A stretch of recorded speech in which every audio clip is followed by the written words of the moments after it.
پھر اس کے بعد سورت الاعراف ہے۔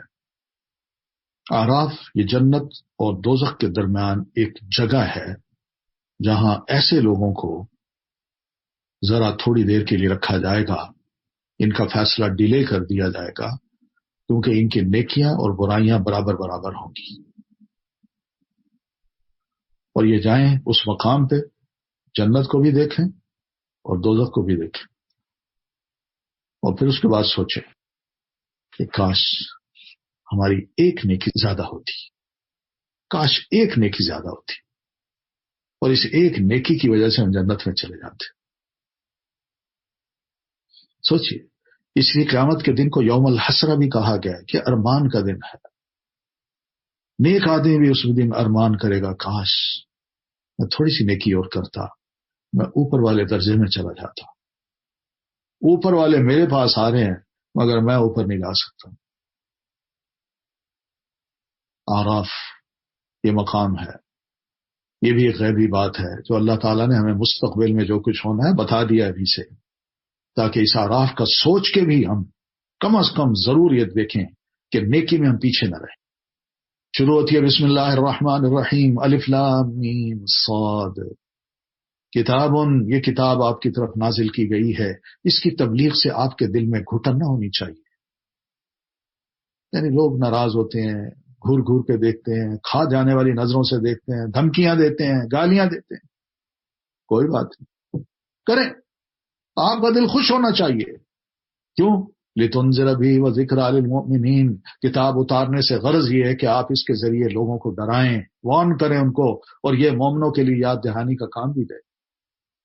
اتبعوا، لوگو جو کچھ تمہاری طرف تمہارے پروردگار سے نازل کیا گیا ہے اس کی پیروی کرو، بس اس کے علاوہ دوسرے سرپرستوں کی پیروی نہ کرو، نہ اس کو سرپرست بناؤ نہ اس کی پیروی کرو۔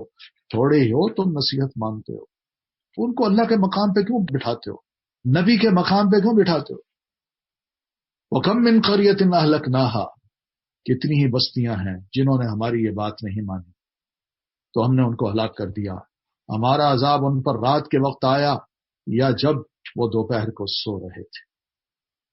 یہ اللہ کی پکڑ ہوتی ہے، کسی وقت بھی اللہ پکڑ سکتا ہے، اور نبی علیہ الصلوۃ والتسلیم اللہ کی پکڑ سے پناہ مانگا کرتے تھے۔ آپ کی یہ دعا مشہور ہے، صبح و شام کے اذکار میں شامل ہے، اللہم احفظنی من بین یدی و من خلفی، میرے مولا مجھے میرے آگے، میرے پیچھے، میرے دائیں، میرے بائیں اور میرے اوپر سے میری حفاظت فرما، اور میں تیری عظمت کے ذریعے اس بات سے بھی پناہ چاہتا ہوں کہ میں اپنے نیچے کی طرف سے ہلاک کر دیا جاؤں، یعنی زمین پھٹے، زلزلہ آئے اور میں وہاں ہوں، مر جاؤں۔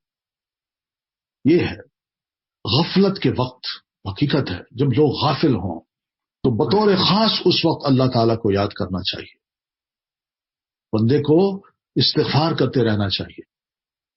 آج یہی حالت ہے، دیکھیے کیا کچھ ہو رہا ہے مگر سوال ہی پیدا نہیں ہوتا۔ ہمارا حال ویسا ہی ہے، یہ غفلت ہے، کچھ بھی یہ وبا ہم پر اثر نہیں کر رہی، لوگ مر رہے ہیں، ان کے لیے قبروں کی جگہ نہیں، ان کی لاشوں کو جلایا جا رہا ہے، اور گھر گھر میں یہ مصیبت بڑھتی چلی جا رہی ہے، خبریں ہم پڑھ رہے ہیں مگر غافل ہیں۔ وما كان دعواهم إذ جاءهم بأسنا، پھر جب ان پر عذاب آ گیا تو اس وقت ان کی پکار یہی تھی، انا كنا ظالمین، یقیناً ہم ظالم ہی تھے۔ اب اس وقت کہنے کا کیا فائدہ، افسوس کرنے کا کیا فائدہ؟ فَلَنَسْأَلَنَّ الَّذِينَ أُرْسِلَ إِلَيْهِمْ، جن لوگوں کی طرف ہم نے رسول بھیجے تھے ہم ان سے بھی ضرور باز پرس کریں گے، اور رسولوں سے بھی ضرور پوچھیں گے۔ کیا باز پرس ہوگی؟ کیا رسول آیا تھا تمہارے پاس، اس نے ہمارا پیغام پہنچایا کہ نہیں؟ تم نے سنا، عمل کیا، مانا کہ نہیں مانا؟ اس قیامت کے دن ہر انسان سے اللہ نے یہ سوال کرنا ہے۔ فَلَنَقُصَّنَّ عَلَيْهِمْ بِعِلْمٍ، پھر ہم اپنے علم سے پوری حقیقت ان پر بیان کر دیں گے۔ یہ تمہارا کیا دھرا ہے، یہ کچا چٹھا ہے، یہ دیکھ لو، آخر ہم اس وقت غائب تو نہیں تھے۔ والوزن یومئذ الحق، اس دن انصاف کے ساتھ اعمال کا وزن کیا جائے گا، جن کے پلڑے بھاری نکلے وہی فلاح پائیں گے۔ تو پتہ چلا میزان بھی، ترازو بھی جو اللہ کا ہے اعمال نامے کے لیے وہ برحق ہے، اللہ نے وہ رکھنا ہے قیامت کے روز. اگر اس میں اللہ تعالیٰ آسمانوں اور زمین کا بھی وزن کرنا چاہیں تو میزان ان سے بھی بڑا ہے. فرشتے پوچھیں گے یا ربی لمن یزن ھذا، یہ ترازو کس کے لیے وزن کرے گا؟ تو اللہ فرمائے گا لمن شئت من خلقی، اپنی خلقت میں سے، اپنی تخلیق میں سے میں جس کے لیے چاہوں گا. فرشتے کہیں گے سبحانک ما عبدناک حق عبادتک، اللہ تو ہر عیب سے پاک ہے، ہم تیری عبادت ویسی کر ہی نہ سکے جیسا کہ کرنے کا حق تھا. تو تھوڑی عظیم ذات ہے، عظیم کا خیال اور اس کو قریب کر دیتا ہے اور جھکا دیتا ہے اور عاجزی کرتا ہے. ومن خفت موازینہ، اور جن کے پلڑے ہلکے ہوئے تو یہی لوگ ہیں جنہوں نے اپنے آپ کو خسارہ میں ڈالا کیونکہ وہ ہماری آیتوں سے ناانصافی کیا کرتے تھے. وَلَقَدْ مَكَّنَّاكُمْ فِي الْأَرْضِ، لوگو ہم نے تمہیں زمین میں اختیار دیا اور تمہارے لیے سامان زیست بنا دیا، مگر تم لوگ کم ہی شکر ادا کرتے ہو. وَلَقَدْ خَلَقْنَاكُمْ، ہم ہی ہیں کہ ہم نے تمہیں پیدا کیا، پھر تمہاری صورت بنائی، پھر ہم نے فرشتوں سے کہا آدم کو سجدہ کرو، یہ تمہارے بابا تھے، عزت دلائی، تو ابلیس کے سوا سب نے سجدہ کیا، ابلیس نے سجدہ نہ کیا. اللہ نے فرمایا ما منعک اللہ تسجد اذ امرتک، جب میں نے تجھے سجدہ کرنے کا حکم دیا تھا تو پھر کس بات نے تجھے سجدہ کرنے سے روک دیا؟ اب یہ بات کھلتی ہے نا، بعض اوقات کہتے ہیں لوگ وہ جی اللہ نے فرشتوں کو حکم دیا تھا کہ سجدہ کرو، ابلیس کہاں سے آ گیا، وہ تو جن تھا. اب یہ ہے تو اس کا جواب ہے، اللہ خود فرماتے ہیں میں نے تجھے سجدہ کرنے کا حکم دیا تھا، امرتک کے الفاظ ہیں، تو پھر کس چیز نے تجھے سجدہ کرنے سے روک دیا؟ تو اس نے کہا یہ بڑے غرور کے، تکبر کے الفاظ ہیں اور اپنا فخر جتانا ہے. کہتا ہے میں آدم سے بہتر ہوں. کیوں؟ اس لیے کہ تو نے مجھے تو آگ سے پیدا کیا ہے اور اسے مٹی سے، لہذا آگ مٹی سے زیادہ بہتر ہوتی ہے، تو بہتر اپنے سے کم تر کو کیوں سجدہ کرے؟ یہ لاجک ہے. ہم لاجک کو مانتے ہیں نا، تو یہ لاجک بات بڑی درست ہے اس کی، مگر اس بات کے مقابلے میں آپ دیکھیے اللہ کا حکم ہے. انہوں نے کہا میں نے تمہیں حکم دیا تھا. کیا اللہ کے حکم کے مقابلے میں لاجک چلنی چاہیے؟ کون سا ایمان ہوتا ہے یہ تو شیطان کا کام ہے، نہ ماننے والوں کا کام ہوتا ہے. اور پھر لاجک کو دیکھیں تو اس کا مقابلہ کر لیں آگ اور مٹی کا. مٹی بڑی مختلف قسم کی ہوتی ہے اور اس کی ورائٹی ہے. اللہ تعالیٰ نے آدم کو ایک مٹھی مٹی سے پیدا کیا تھا جو اس نے ساری زمین سے اکٹھی کی تھی. تو جو آدم ہیں یعنی اولاد آدم یہ زمین ہی کی طرح ہیں، ان میں سے کچھ سفید ہیں، کچھ سرخ ہیں، کچھ سیاہ فام ہیں اور کچھ ان کے درمیان ہیں. پھر اسی طرح زمین کچھ خبیث ہوتی ہے، اس میں کچھ بھی ڈالا جائے کچھ بھی نہیں اگتا، خراب ہو جاتی ہے وہ. تو اسی طرح کچھ انسان ہیں جو خبیث ہیں، کچھ بڑے عمدہ ہیں، کچھ نرم ہیں، کچھ غمگین ہیں اور کچھ ان کے درمیان ہیں. کیا آگ میں یہ چیز ہے؟ آگ تو پھر جلا کے بھسم کر دیتی ہے نا. پھر مٹی کو ایک بیج دیں وہ بہت کچھ نکال کے دے دیتی ہے. آگ کو دیں وہ چیز وہ تو جلا کے ختم کر دے گی. تو خیر کس میں ہوئی؟ یہ لاجک غلط ہے. تو اس لیے لاجک اپنے آپ کو تو سمجھ آ جاتی ہے، مگر یہ سوچا جائے اللہ نے حکم جو دیا ہے نا اس حکم کو ماننا بھی ہے اور اس میں بہترین لاجک ہے. قال فاہبط منہا، اللہ تعالیٰ نے فرمایا نیچے اتر جہاں سے، تیرا حق نہ تھا کہ تو یہاں تکبر کرتا، لہذا نکل جا، تو ان لوگوں سے ہو گیا جنہیں نکو بن کر رہنا پڑے گا. قال انظرنی، ابلیس بولا اچھا پھر مجھے روز محشر تک مہلت دے دے. اللہ نے فرمایا تجھے یہ مہلت دے دی جاتی ہے. دیکھیے کوتاہیوں کے سبب اللہ سے دعا مانگنے سے نہ رکنا. ہمارا جو اپنے نفس کی کوتاہیوں اور غلطیوں کو جاننا ہے وہ کہیں ایسا نہ ہو کہ ہمیں اللہ سے دعا کرنے سے روک نہ دے. اللہ تعالیٰ نے تو ابلیس کی بھی دعا سن لی تھی جو تمام مخلوق میں سب سے بدتر ہے. تو بہرحال یہ نہیں ہونا چاہیے کہ مجھے میں کوتاہیاں ہیں میں کیسے اللہ سے دعا مانگوں، میں تو نہیں مانگتا، میں تو بڑا گناہ گار ہوں، میں کیسے مانگوں؟ بھائی آپ گناہ گار ہیں، انسان اگر گناہ گار نہ ہوتا تو فرشتہ ہوتا، اور اگر انسان گناہ نہ کرتا تو اللہ تعالیٰ کو کیا ضرورت تھی کہ وہ اپنے آپ کو غفور الرحیم متعارف کراتا کہ میں تو گناہوں کو بخشنے والا ہوں، میں تو بڑا رحم کرنے والا ہوں۔ یہ تو ہمارا آپس کا تعلق ہے بندے کا اللہ سے، آپ اس تعلق کو جوڑیے تو صحیح۔ مگر شیطان جو ہے اس نے شیطنت کے باوجود دعا کی، اللہ نے اس کی بھی سنی۔ وہ تو بدترین مخلوق ہے، ہم تو ویسے نہیں ہیں، ہم تو شیطان نہیں ہیں۔ قال فبما اغویتنی، دیکھیے اس کی شیطانیت، وہ ابلیس بولا تو نے مجھے گمراہی میں مبتلا کیا ہے تو اب میں بھی تیری سیدھی راہ پر گھات لگا کر بیٹھوں گا۔ اب اسلام کے ہر راستے پر شیطان بیٹھا ہوا۔ ثم لآتینہم، پھر انسانوں کو آگے سے، پیچھے سے، دائیں سے، بائیں سے، غرض ہر طرف سے گھیروں گا اور اپنی راہ پر ڈال دوں گا، اور تو ان میں سے اکثر کو شکر گزار نہیں پائے گا۔ بس یہ اس نے کہا۔ تو بہرحال لآتینہم، سامنے آئے گا، پیچھے آئے گا، دائیں آئے گا، بائیں آئے گا، مگر اوپر سے نہیں آئے گا۔ اس نے اوپر سے بات نہیں کی کہ میں اوپر سے آؤں گا، اوپر سے نہیں آ سکتا۔ کیوں؟ اس لیے کہ اسے علم ہے کہ ہمارے اوپر اللہ بھی ہے۔ تو یہ جو نے ذرا نظر اٹھا لی نا اور اللہ سے دعا کر لی، مانگ لیا گڑ گڑا کے، تو پھر میرا بھی کام خراب ہوگا۔ تو یہ جلال کی، اللہ کے جلال کی قسم جو شیطان نے کھائی، تو اس نے بتایا کہ میرا اب کیا ارادہ ہے کہ میں بندوں کو گمراہ کر کے ہی چھوڑوں گا، اس وقت تک گمراہ کرتا رہوں گا جب تک ان کے جسم میں یہ روحیں باقی رہیں گی۔ تو اللہ نے بھی فرمایا ٹھیک ہے، تم یہ قسم کھاتے تو مجھے بھی میری عزت اور جلال کی قسم، جب تک یہ بندہ مجھ سے معافی مانگتا رہے گا میں بھی انہیں معاف کرتا رہوں گا۔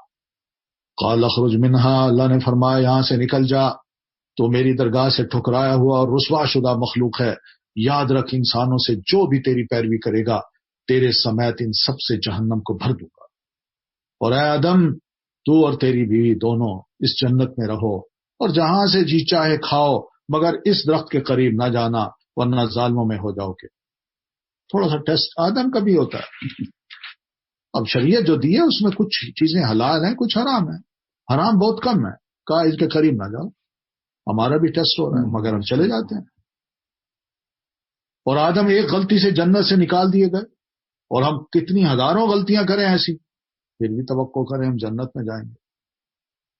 فوسوس لہما الشیطان، پھر شیطان نے ان دونوں کے دلوں میں وسوسہ ڈالا کہ بھئی جنت تو ہے لیکن اس سے کیوں روکا، اس درخت سے؟ ضرور کوئی بات ہے، ضرور کوئی اہمیت ہے اس کی، تاکہ ان کی شرم گاہیں جو ایک دوسرے سے چھپائی گئی تھیں انہی کے سامنے کھول دے۔ یہ شیطان کا سب سے پہلا کام ہے کہ وہ بندوں کو ننگا کرتا ہے، وہ شرم گاہوں کو جو چھپانے کی چیز ہے وہ ایک دوسرے کے سامنے کھلوا دیتا ہے، اور جب حیا ختم ہو جائے تو سب کچھ کھل جاتا ہے۔ تو حیا اس نے ختم کرنا چاہیے تھی، حیا پر اٹیک تھا۔ تمہیں تمہارے پروردگار نے اس درخت سے صرف اس لیے روکا ہے، وہ کہنے لگا کہ کہیں تم فرشتے نہ بن جاؤ یا تم ہمیشہ یہاں رہنے والے نہ بن جاؤ۔ وقاسمہما، پھر ان دونوں کے سامنے قسم کھائی کہ میں یقیناً تمہارا خیر خواہ ہوں، میں جانتا ہوں یہ سب چیزیں۔ فدلاہما بغرور، چنانچہ ان دونوں کو دھوکہ دے کر آہستہ آہستہ اپنی بات پر مائل کر ہی لیا۔ بڑا خوبصورت درخت ہے، کتنے خوبصورت پھل ہے، اتنا میٹھا ہے، اتنی اس کی لذت ہے، چکھ کے تو دیکھو، بس ہمیشہ کی زندگی مل جائے گی۔ ہوتا ہے نا ایسے، بندہ جب گناہ کو دیکھتا ہے نا تو بچتا ہے، نہیں میں گناہ نہیں کرتا، مگر ارد گرد شیطان اس کو اتنا خوبصورت بنا کے دکھا دیتا ہے، وہ کر کے تو دیکھو، اور بعد میں معافی مانگ لینا، اور جو ہی وہ کرنے لگتا ہے اس کا ایمان اس سے نکل جاتا ہے، اور جب کر بیٹھتا ہے تو ایمان واپس آ جاتا ہے۔ ایمان کہتا ہے تو مومن تھا، تم تو اللہ کو ماننے والا تھا، تم نے اتنا بڑا پاپ کر ڈالا، کیا منہ دکھاؤ گے؟ تو یہ اس کا کام ہے، شروع میں یوں کرتا ہے، دھوکہ دے کے لے آتا ہے۔ فلما ذاق الشجرۃ، پھر جب انہوں نے اس درخت کو چکھ لیا تو ان کی شرم گاہیں ایک دوسرے پر ظاہر ہو گئیں، اور وہ جنت کے پتے اپنی شرم گاہوں پر چپکانے لگے، اس وقت ان کے پروردگار نے انہیں پکارا کہ کیا میں نے تمہیں اس درخت سے روکا نہ تھا اور یہ نہیں کہا تھا کہ شیطان تمہارا کھلا دشمن ہے؟ تم نے میری بات کو کوئی اہمیت نہ دی۔ میں جب کہ تمہارا رب ہوں، تمہیں پیدا کیا، تمہارے لیے جنت بنائی، تمہیں یہاں رکھا، ساری نعمتیں دی، کہنا اس کا مان لیا جبکہ وہ تمہارا کھلا دشمن، قسم کھا چکا۔ قال ربنا ظلمنا انفسنا، وہ دونوں کہنے لگے اے ہمارے پروردگار، ہم نے اپنے آپ پر ظلم کیا، اگر تو نے ہمیں معاف نہ کیا اور ہم پر رحم نہ کیا تو ہم بہت نقصان اٹھانے والوں میں سے ہو جائیں گے۔ تو یہ فرق ہے آدم کے گناہ میں اور ابلیس کے گناہ میں۔ بعض علماء کہتے ہیں کہ دو لوگوں نے ایک ہی گناہ کیا، آدم علیہ السلام نے اور ابلیس نے۔ آدم علیہ السلام نے توبہ کر لی تو اللہ نے ان کی توبہ قبول کر لی اور ان کو چن لیا اور انہوں نے ہدایت دے دی، اور ابلیس اپنی جگہ پہ اڑا رہا اور اس نے تقدیر کے ساتھ دلیل پکڑی کہ میرے مقدر میں یہی تھا۔ تو جو شخص اپنے گناہ سے توبہ کر لیتا ہے وہ اپنے باپ آدم علیہ السلام کی مشابہت اختیار کر لیتا ہے، اور جو اپنے گناہ پر اڑا رہتا ہے اور تقدیر کو بہانہ بناتا ہے، تقدیر کے ساتھ حجت پکڑتا ہے، تو وہ ابلیس کے ساتھ مشابہت اختیار کر لیتا ہے۔ اللہ سے مغفرت مانگتے رہنا چاہیے، اس کی رحمت مانگتے رہنا چاہیے۔ ربنا ظلمنا انفسنا وَإِن لَّمْ تَغْفِرْ لَنَا، یہ مغفرت ہے، وَتَرْحَمْنَا، اور یہ رحمت ہے۔ قَالَ اهْبِطُوا بَعْضُكُمْ لِبَعْضٍ عَدُوٌّ، اللہ تعالیٰ نے فرمایا تم سب یہاں سے نکل جاؤ، تم ایک دوسرے کے دشمن ہو، اب تمہارے لیے زمین میں جائے قرار اور ایک مدت تک سامان زیست ہے۔ نیز یہ بھی فرمایا اسی زمین میں تم زندگی بسر کرو گے، اسی میں مرو گے اور اسی سے دوبارہ نکالے جاؤ گے۔ یعنی ہماری انسانی زندگی کے جتنے بھی اسباب ہیں وہ زمین پہ اللہ نے رکھے ہیں۔ یہ پلانٹ ہے جس میں ہم جی سکتے ہیں، یہ اب اللہ ہی جانتا ہے دوسرے پلانٹس میں زندگی ہے کہ نہیں، ہماری کوشش تو ہے، مگر اللہ کا یہ فرمان جو ہے فیہا تحیون وفیہا تموتون ومنہا تخرجون، یہ اٹل ہے۔ یا بنی آدم، اے بنو آدم، ہم نے تم پر لباس نازل کیا جو تمہاری شرم گاہوں کو ڈھانپتا ہے۔ لباس کیسے نازل کیا؟ یہ تو ہم بناتے ہیں۔ بات یہ ہے کہ آسمان سے بارش برستی ہے، زمین سے کپاس کا پودا نکلتا ہے، اس سے کپاس نکلتی ہے، یہ اللہ کا حکم ہے، یہ ہے نزول، اور اس سے ہم اپنے کپڑے بناتے ہیں، اور یہ اس لیے بناتے ہیں یواری سواتکم، تاکہ ہم اپنی شرم گاہوں کو ڈھانپ سکیں۔ لباس اس لیے ہوتا ہے، اس لیے ہمارے دین نے کہا کہ لباس وہ پہنو جو کم از کم جسم کے فیچرز کو چھپا دے، وہ نظر نہ آئے، محسوس نہ ہو۔ پھر زینت بھی ہے، وَلِبَاسُ التَّقْوَىٰ ذَلِكَ خَيْرٌ، اور لباس تو تقوی ہی کا بہتر ہے، یہ اللہ تعالیٰ کی نشانیوں میں سے ایک نشانی ہے، شاید لوگ کچھ سبق حاصل کریں۔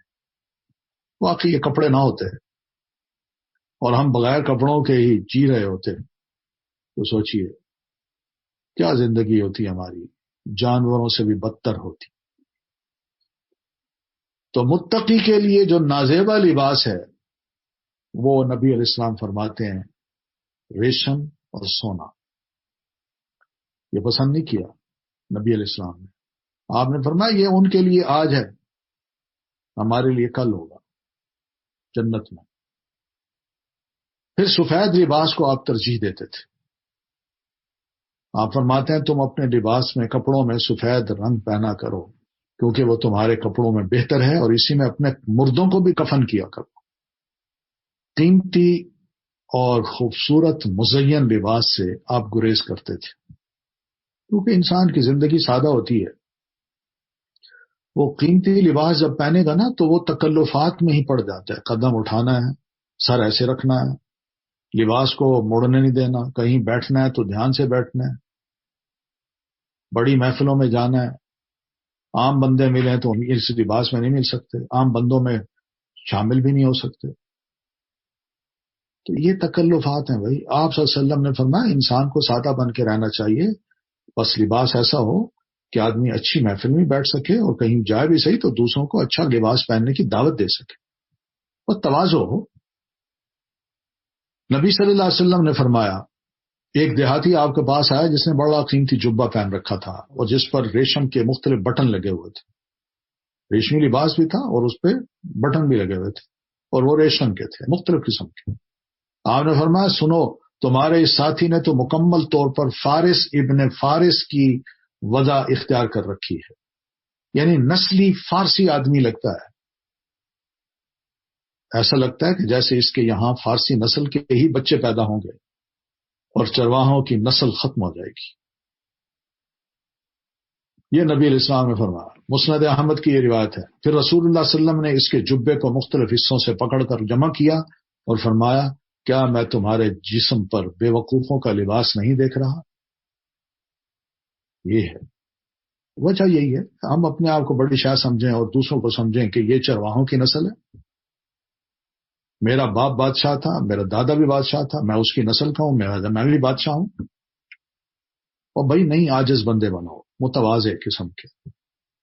دنیا میں اچھا لباس چھوڑنے پر کل قیامت کو ایمان کا جو حلہ ہے یا دنیا میں بھی اللہ تعالیٰ ان حلوں کو دے دیتا ہے. حلہ وہ ابا ہوتی ہے، یہ ایمان کی ابا اگر اللہ تعالیٰ دے دے اور قیامت کے دن اللہ تعالیٰ یہ نصیب کر دے تو یہ دنیا کا لباس کیا حیثیت رکھتا ہے. آج ان حلوں پر بھی بڑے ہم خوش بھی ہوتے ہیں اور دوسروں کو مرعوب کرتے ہیں. یا بنی آدم، اے بنو آدم، ایسا نہ ہو کہ شیطان تمہیں فتنے میں مبتلا کر دے جیسا کہ اس نے تمہارے والدین کو جنت سے نکلوایا تھا اور ان سے ان کے لباس اتروا دیے تھے تاکہ ان کی شرمگاہیں انہیں دکھلا دے. دیکھیے یہ پہلے سے ہی قرآن مجید نے بتا دیا اور آج یقین مانی ہم شیطان کے جال میں ہی پھنسے ہوئے ہیں. لباس اتر گئے ہیں، شرم و حیا رخصت ہو گئی ہے. آج دیکھ لیں ہمارے اخبار، ہمارا میڈیا اور تصویریں اور پھر فلمیں اور پھر مختلف کلپس اور پھر اشتہارات بزنس کے، یہ سب چیزیں کیا ہیں؟ شیطان کا جال ہی ہے بھائی. یہ فتنے ہم اس میں مبتلا ہو گئے ہیں. وہ اور اس کا قبیلہ تمہیں ایسی جگہ سے دیکھ رہا ہے جہاں سے تم انہیں نہیں دیکھ سکتے. جی ہاں، وہ اسکرین کے پیچھے بیٹھا ہے مگر کیمرہ تمہارے اوپر لگا کے اندر بیٹھے سب کچھ دیکھ رہا ہے موومنٹ کو. ہم نے شیطان کو ان لوگوں کا سرپرست بنا دیا ہے جو ایمان نہیں لاتے. دوسرا مطلب ہے کہ مومن اپنے دشمن کو نہیں دیکھ سکتا مگر دشمن مومن کو دیکھ رہا ہے تاکہ میں اس کو کہاں سے نقصان پہنچاؤں. اور پھر یہ بھی نبی علیہ السلام فرماتے ہیں صنفان من اہل النار، جہنمیوں کی دو قسمیں ہیں.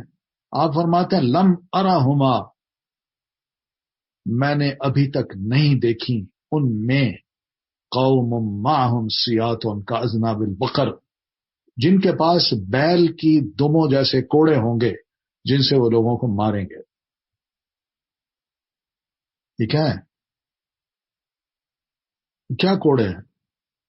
یہ نرم و نازک قسم کے پنکھے اور لوگ اس کو بڑا اچھا محسوس کریں گے. یا تو یہ معنی ہے اس کا، یا پھر ظالم قسم کے لوگ ہوں گے جو غریب لوگوں کو، ہر ایک کو تھوڑی سی نافرمانی پر، تھوڑی سی بات پر بس کوڑے ہی برسائیں گے. پھر فرمایا ونساء کاسیات، اور وہ عورتیں جو کپڑے پہننے کے باوجود ننگی ہوں گی، مائل ہونے والی اور دوسروں کو مائل کرنے والی ہوں. دیکھیے اب تو یہ باتیں معمولی سی لگتی ہیں، مائل ہونا، مائل کرنا، آنکھوں میں، اداؤں میں، حرکتوں میں، لباس میں، کیا چیزیں ہیں. حیا ہی ختم ہو گئی ہے. اور وہ عورتیں جو کپڑے پہننے کے باوجود ننگی ہوں گی، یہ عورتوں کے غیر ساتر لباس کی مذمت ہے اور دوسروں کو مائل کرنے والی ہیں. ان کے سر بختی اونٹ کے کوہان کی طرح ہیں، یعنی چٹیا بنائی ہوگی. ایسی عورتیں جنت میں داخل نہیں ہوں گی، نہ ہی اس کی خوشبو پائیں گی، حالانکہ اس کی خوشبو اس طرح کے لمبے فاصلے سے آتی ہے. اتنا دور کر دے گا اللہ تعالیٰ. دنیا کی تھوڑی سی بھئی بات ہے، تھوڑی سی زندگی ہے. یہ ساری زیب و زینت اگر خاوند کے لیے ہو تو چلو اچھا ہے، اس کی تو اجازت دیتا ہے دین، مگر دوسروں کے لیے کیوں؟ ان کا کیا حق بنتا ہے؟ عورت کی کیا یہ واقعی محبت ہے اپنے میاں سے؟ جب وہ کہتی ہے میں تیری ہی ہوں تو کیا مطلب ہے اس کا؟ میرا حسن، میرا جسم، میرا لباس، میری خوبصورتی وہ میری ہو اور صرف تیری آنکھ ہو جو مجھے دیکھتی رہے اور کوئی نہ دیکھے. لیکن جب دوسروں کو وہ دکھائے گی تو میاں کے دل میں کیا خدا نہ خواستہ بہت سے شکوک، شبہات، وہم، توہمات جگہ نہیں پالیں گے. یہی تو شیطان کا حربہ ہے. وَإِذَا فَعَلُوا فَاحِشَةً، اور جب وہ کوئی شرمناک کام کرتے ہیں، یہی فلم میں فحش کام، تو کہتے ہیں کہ ہم نے اپنے باپ دادا کو اسی طریقہ پر پایا ہے اور اللہ نے ہمیں ایسا کرنے کا حکم دیا ہے. دیکھیے، آپ ان سے کہیے کہ اللہ کبھی بے حیائی کا حکم نہیں دیتا. یعنی وائرس آ جائے تو اس وقت اللہ بڑا یاد آتا ہے، اور پھر اللہ کو یاد کرنے کے لیے بھی فحش لباس میں یہی کہا جاتا ہے کہ اللہ دعائیں سنتا ہے، اللہ کرم کرے گا. اور بھئی یہ بے حیائی تو دور کیجئے، اس کو تو پروموٹ نہ کیجئے. اللہ کبھی بے حیائی کا حکم نہیں دیتا. کیا تم اللہ کے ذمے ایسی باتیں لگاتے ہو جو تم جانتے نہیں؟ قل امر ربی بالقسط، آپ کہہ دیجئے میرے پروردگار نے تو انصاف کا حکم دیا ہے. تم خود انصاف کرو گے اپنے آپ سے. کیا واقعی میرا لباس ایسا ہونا چاہیے؟ میرے اخلاق ایسے ہونے چاہیے بحیثیت ایک مرد کے یا بحیثیت ایک عورت کے؟ میں کس کے لیے ہوں اور کس کی بننے جا رہی ہوں؟ پھر لڑائیاں ہوتی ہیں اور اس وقت ہم کہتے ہیں کوئی انصاف کرے. وَأَقِيمُوا وُجُوهَكُمْ عِنْدَ كُلِّ مسجد، اور حکم دیا اس نے اس بات کا کہ ہر مسجد میں نماز کے وقت اپنی توجہ ٹھیک اسی کی طرف رکھو اور اس کی مکمل حاکمیت تسلیم کرتے ہوئے خالصتاً اسی کو پکارو. کما بدأکم تعودون، جس طرح اس نے تمہیں پہلے پیدا کیا ہے اسی طرح تم پھر بعد میں بھی پیدا کیے جاؤ گے. مانو فریقاً ہدا. اب اسی تعلیم سے ایک فریق کو تو اللہ نے ہدایت دے دی اور دوسرے فریق پر گمراہی واجب ہو گئی. انہوں نے نہیں مانا. انہوں نے کہا نہیں جی ہم چل رہے ہیں، یہ دنیا کا کریز ہے، گلیمر ہے، موقع مل رہا ہے شہرت کا، پیسوں کا، اور سمجھتے ہیں عزت بھی مل رہی ہے. یہ کوئی کچھ نہیں ہے. انہم اتخذوا الشیاطین اولیاء من دون اللہ، کیونکہ انہوں نے اللہ کو چھوڑ کر شیطانوں کو اپنا سرپرست بنا لیا تھا، پھر یہ بھی سمجھ رہے ہیں کہ وہی سیدھی راہ پر ہے. سوچیے، کبھی نہیں پوچھیں گے کہ اللہ کیا فرماتا ہے. قرآن کو پڑھ لیں، اللہ کے رسول کی سیرت کو پڑھ لیں، پتہ چل جائے کہ وہ کیا کرتے تھے، ہم بھی کم از کم ویسا تو کریں. لیکن نہیں. یا بنی آدم، اے بنو آدم، جب بھی کسی مسجد میں جاؤ تو آراستہ ہو کر جاؤ، اچھا لباس پہن کے، خوشبو لگا کے، اور کھاؤ پیو لیکن اسراف نہ کرو، کیونکہ اللہ تعالیٰ اسراف کرنے والوں کو پسند نہیں کرتا. تو یہاں زینت سے مراد اچھی طرح تیار ہو کے جاؤ، مراد یہ کہ اچھے کپڑے پہنو، مسواک کرو، منہ صاف کر کے اور خوشبو وغیرہ لگا کے. اور یہ سب اللہ کے لیے زینت ہونی چاہیے. میں اللہ کے حضور کھڑا ہونا چاہتا ہوں، اللہ کو میں خوبصورت لگنا چاہتا ہوں اور اظہار کرنا چاہتا ہوں کہ اللہ تو نے مجھے یہ نعمتیں دی ہیں، دیکھ میرے جسم پر ہیں، شکرانے کے طور پر میں تیرے حضور کھڑا ہوں اور نماز پڑھ رہا ہوں. مسجد میں آتے وقت طہارت اور خوشبو کا اہتمام کرنا چاہیے. عورت خوشبو لگا کر گھر سے باہر نہ نکلے. کلوا واشربوا ولا تسرفوا، بس یہ ایک نسخہ ہے جو پوری کی پوری میڈیکل اس میں شامل ہو گئی. ضرورت سے زیادہ نہ کھاؤ.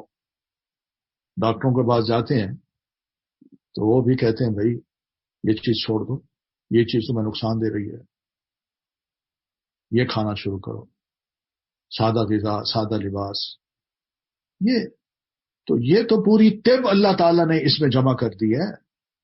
طیب کھانا کھانا چاہیے، گلا سڑا بدبودار کھانا نہیں کھانا چاہیے. جسم کا یہ حق نہیں ہے.